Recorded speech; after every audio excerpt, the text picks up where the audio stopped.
Hey everybody, I'm back. This is my second video for the day. This one it's something it's hard to do, but I'm about to share with y'all a little something that was going on with my brother during the situation at the time when I ended up losing him and how it made me feel to this day, how I still feel. Okay. Going on, me and my brother, we always had a close relationship. Being that, me and him, we both had the same thing. We both was living with adrenoleukodystrophy. My brother always looked up to me. He used to always tell everybody that I was his twin, and people used to come up to me, and I used to be like, I'm the older brother and stuff. But in a way, I understand what he was saying as me being his twin, because both of us having the same thing.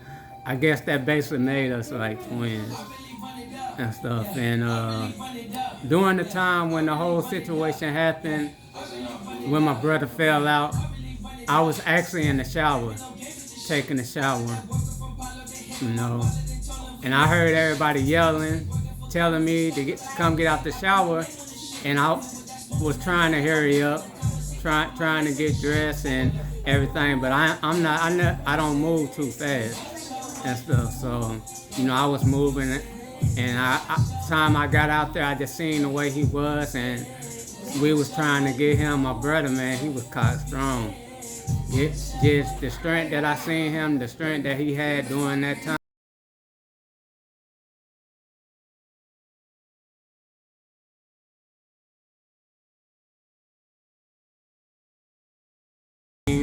Which they end up having to bring him back to life, where after that, he went into a coma, and just seeing him like that was like that when I actually went to go visit him during that time. I really hated seeing him like that. I wasn't used to seeing him like that. Dre was always the one that he bounced back. He was so strong. When something happened to him, it's like it was nothing. He always came back home. I was used to him coming back home to be with me. And it's like, what I'm saying, during that time, as everything was going on, and seeing, how they drilled holes in his head, trying to relieve pressure from his brain or whatever and stuff. It was hard. It was hard for me to see him like that. I wasn't used to seeing him like that. None of my family was used to seeing him like that. It was so many. We filled up the hospital, really. The hospital was so packed, everybody coming down to see my brother. We ended up having a discussion about, the doctors taking my brother off life support, which I wasn't with that. I was like, no, we're not taking him off life support. And, my dad was like, the doctor said he's not going to get any better. They just want to see, can he breathe on his own? And me, I was like, I wanted them to leave him on for a while. And so I wasn't ready. So when they said that, I immediately, I jumped up and I ran, tried to go downstairs. But as soon as I got to the elevator, my uncle was coming out the elevator, and they said, what's up? And I said, and they said, what's going on? Why you ain't in? And they ended up taking me back to the room, and my dad talked to me and asking everybody what they wanted to do. And, it was hard to say that I wanted them to take him off the life support. I wasn't ready, but I just was like, okay. I was mad because I felt, I wanted to fight for him some more. I wasn't ready for them to take him off the life support. So, after that, I stopped going to the hospital. I couldn't see him like that. I shut down. I was in the house. I couldn't function right. I was my mom and them, they was worried about me. They would tell my cousin them, Junior and Lil Earl, to go check on me to make sure I was okay, which I appreciate them for doing that. That time, it really was hard. It really was hard. It ended up, my brother, a little while, probably a day or so later, he ended up passing, my auntie ended up calling my baby brother, telling us that she was coming to get us, to take us to the hospital and stuff. And just going there, seeing him, I broke down. I was mad. I lost my mind. I didn't know what to do. It was like, no, Dre, you can't be gone. You're supposed to be here with me. How I'm gonna do this without you? It was crazy. I still, to this day, it's hard on me. Cause, I really, doing the funeral, going to the funeral and all that, I wasn't there. I wasn't in it. I was really messed up that whole time.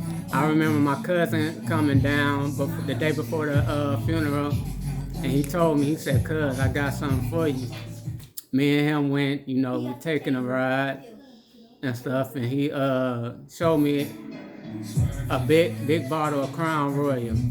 I wasn't supposed to be drinking. I didn't need to be drinking or nothing. But during that time, I needed something to take my mind, take that pain away from me. And he gave that to me, and we were sitting drinking. He said, "Cuz, I'm going in the store right quick."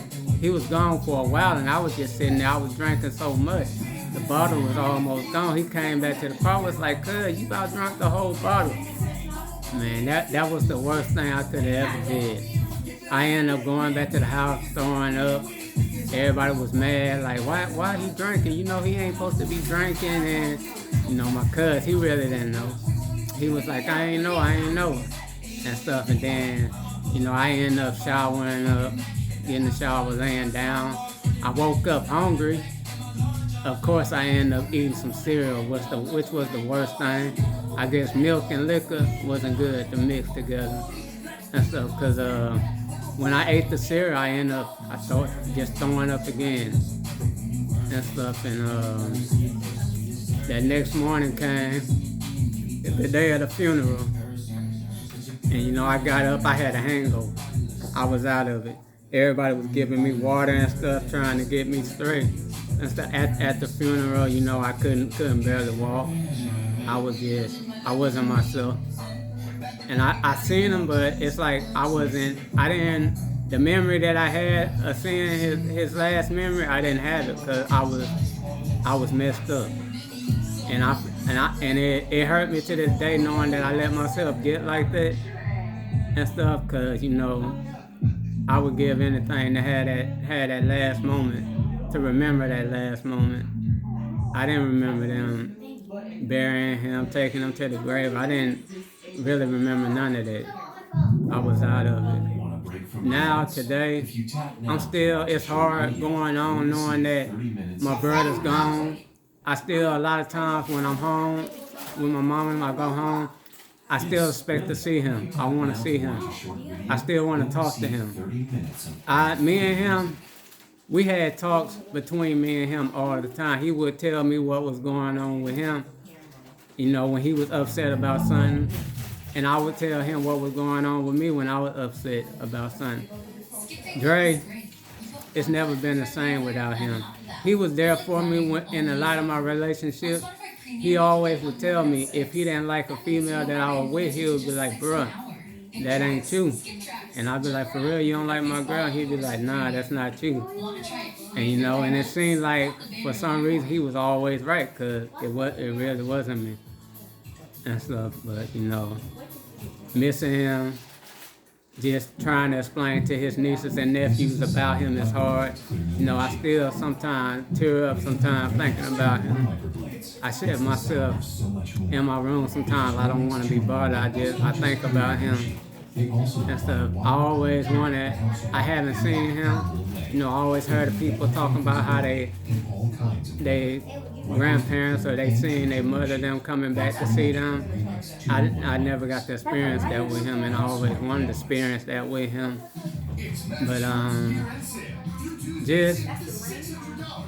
it hasn't been easy without him. It's been almost 18 years probably since he's been gone, and to me it's like it was yesterday. I miss him so much. I love all my brothers and sisters. If you know me about my brothers and sisters. I love them all. I love my mom, my dad, my cousins, my family. even the ones who ain't my family, which I consider as my family, I love. If I love you and you know the type of person I am, you know my love is real.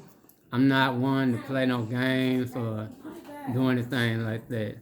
Right now, I'm just with my son, trying to make sure he all right. Trying to make sure, I can be a better person, that I could still be here to see him grow up, to see him become a man, to see him doing whatever he does in life. But this is the end of my story. I'm surprised that I really didn't cry during this story, but I'm gonna have to end it right here and stuff. And I appreciate y'all taking the time to be with me and watch my story of everything. And if you have time, like I always say, subscribe, like, comment, hit that bell. It's much appreciated. And I love all y'all. All right, thank you.